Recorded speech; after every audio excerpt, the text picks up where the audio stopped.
মাঝে মাঝে প্রিয় মানুষদের সাথে এইরকম একটা জায়গায় ঘুরতে গেলে মনটাই একদম ভালো হয়ে যায়। আগের দিকে আমিও সুন্দর মতো সুন্দর একটা ড্রেস পরে রেডি হয়ে গেলাম। আমি আর আমার হাজব্যান্ড এখন বাইকে করে রওনা দিব। বিকালের এই সুন্দর পরিবেশে বাইকে করে ঘুরতে ভীষণ ভাল লাগে। চারিপাশে সুন্দর রাস্তা আর হালকা বাতাস। বাইক রাইড আমার ভীষণ পছন্দ, তাও যদি হয় এইরকম সুন্দর ওয়েদারে। আমি তো হাত ভর্তি চুড়ি পরছি, বিয়ের দাওয়াত খাইছি, হাতে এখনো মেহেদি আছেই। আমরা যাবো বেশ অনেকটা দূরে, বাইকে তেল শেষ হয়ে গেছে, তাই আসলাম পেট্রোল পাম্পে। বাট এখানে শুধু পেট্রোলই আছে, অকটেন নাই। তাই উপায় না পেয়ে আবারও সুন্দর রাস্তা দিয়ে চলে আসলাম আরেকটা পেট্রোল পাম্পে। এত সুন্দর একটা জার্নির প্রথমেই বাধা। যাই হোক, আমি যদিও কুসংস্কার মানি না, এখানে এসে অকটেন পেয়ে গেলাম আর দুজন মিলে আবারও উঠতে উঠতে রওনা দিলাম। রাস্তার মধ্যে এত সুন্দর জায়গা দেখে এখানে আমি নেমে পড়লাম। জায়গাটা ভীষণ সুন্দর। রাস্তার এক পাশে এরকম গ্রাম্য পরিবেশ, আরেক পাশে বিল। আসলে বাইকে কোথাও যাওয়ার এটাই মজা, যেখানে ইচ্ছা সেখানে দাঁড়ানো যায়, রেস্ট করা যায়। তো কিছুক্ষণের মধ্যে আমরা চলে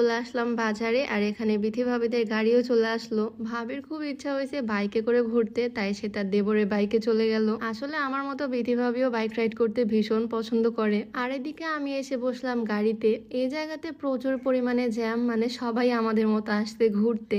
আমরা তো চাইছিলাম বিকালবেলা সুন্দর পরিবেশে নৌকায় ঘুরবো, বাট এই জ্যামের মধ্যে অনেকটা সময় আমাদের শেষ। ব্যাপার না, ঘুরতে যখন আসছি আমরা তো ঘুরবোই। রাত হয়ে গেলেও আমরা ঘুরে বেড়াবো ঠিকই। তো অবশেষে আমরা এই জায়গাতে পৌঁছে গেলাম। গাড়িটা এখানে পার্ক করে দেন হেঁটেই যাচ্ছি। জাস্ট দেখো এই জায়গাতে কি পরিমাণে ভিড় আর কত মানুষ। সবাই আমাদের মতো ঘুরতে আসছে, ফ্রেন্ডস ফ্যামিলি নিয়ে। আমাদের নৌকাটা আগে থেকে বুক করা ছিল, আর এই নৌকাতেই সবাই মিলে উঠে পড়লাম। নৌকা করে এখন পুরো বিলটা ঘুরবো। আর হ্যাঁ, তোমরা যারা ওজন কমাতে চাও তোমরা কিন্তু চাইলে এই স্লিমিং হার্বাল টিটা ট্রাই করতে পারো। এটা সম্পূর্ণ প্রাকৃতিক উপাদান দিয়ে তৈরি হয়, এটাতে কোনো রকমের সাইড এফেক্ট নাই। আর এটা খাওয়ার মাধ্যমে ওজন কমার পাশাপাশি কিন্তু গ্যাস্ট্রিকের সমস্যাটাও দূর হবে। এই স্লিমিং হার্বাল টি প্রোডাক্টটা তোমরা পেয়ে যাচ্ছ beauty by Lim Facebook page থেকে। তাদের পেজটা আমার ডেসক্রিপশনে মেনশন করে দেওয়া থাকবে, আর তাদের হোয়াটসঅ্যাপ নাম্বারটা আমার স্ক্রিনে দেওয়া থাকবে। চাইলে তাদের সাথে যোগাযোগ করে প্রোডাক্টটা পারচেস করে ফেলতে পারো। তো যাই হোক, নৌকায় উঠে সবাই মিলে বসে পড়লাম। আর আমরা ছিলাম প্রায় 12-13 জন মিলে এক নৌকাতে।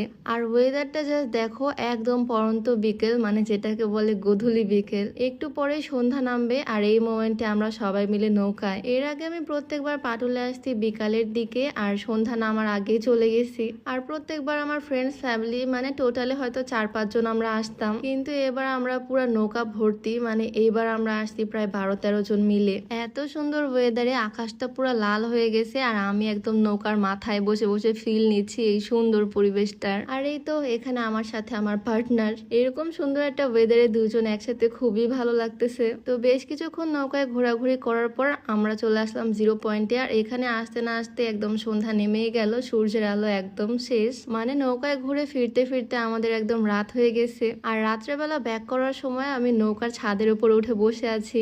একটা কথা বলে রাখি, আজকে আমার পরা এই সুন্দর ড্রেসটা কিন্তু all item collection Facebook page থেকে নিয়েছি। সুন্দর গোলাপ ফুল প্রিন্ট করা, একদম সুন্দর একটা ফুলের মতো ড্রেস। অল আইটেম কালেকশন পেজটা আমি ডেসক্রিপশনে দিয়ে দিব। তো নৌকা করে কিছুক্ষণ আসতে দেখি দূরে লাইট দেখা যায়, মানে আমরা প্রায় ঘাটের কাছে চলে আসছি। আশেপাশে কিছুই দেখা যায় না, সবার ফোনে ফোনে ফ্ল্যাশ, কারণ একদম রাত হয়ে গেছে বলতে গেলে। আসলে এর আগে আমি কখনো রাত্রেবেলা নৌকায় করে ঘুরিনি, এইবারের এক্সপিরিয়েন্সটা ছিল একদমই অন্যরকম। রাত্রেবেলা নৌকা করে ঘুরতে আরো বেশি ভাল লাগে। খোলা আকাশ, আকাশের তারা, সবকিছু আরো বেশি সুন্দর লাগে। আজকে তো আসার সময় আমার ননদিনীকে নিয়ে আসেনি, তাই ওর জন্য ভাবতেছি কি নিয়ে যাওয়া যায়। এখানে বেশ কয়েকটা দোকান দেখলাম, আর দোকানের মধ্যে এরকম একটা লাইট জ্বলা সজারু, এইটা নিয়ে নিলাম আমার ননদিনীর জন্য। ও একদম ছোট মানুষের মতোই, খেলনা পেলে খুশি হয়ে যাবে। তো এখানে সবাই মিলে ঘোরাফেরা শেষ করে এখন চলে যাচ্ছি বাসার দিকে। সবাই মিলে আজকের বিকালটা খুবই সুন্দর কাটালাম। তো সবাই ভালো থাকো, দেখা হয়ে যাবে নতুন কোনো ভিডিওতে। সবাইকে আল্লাহ হাফিজ।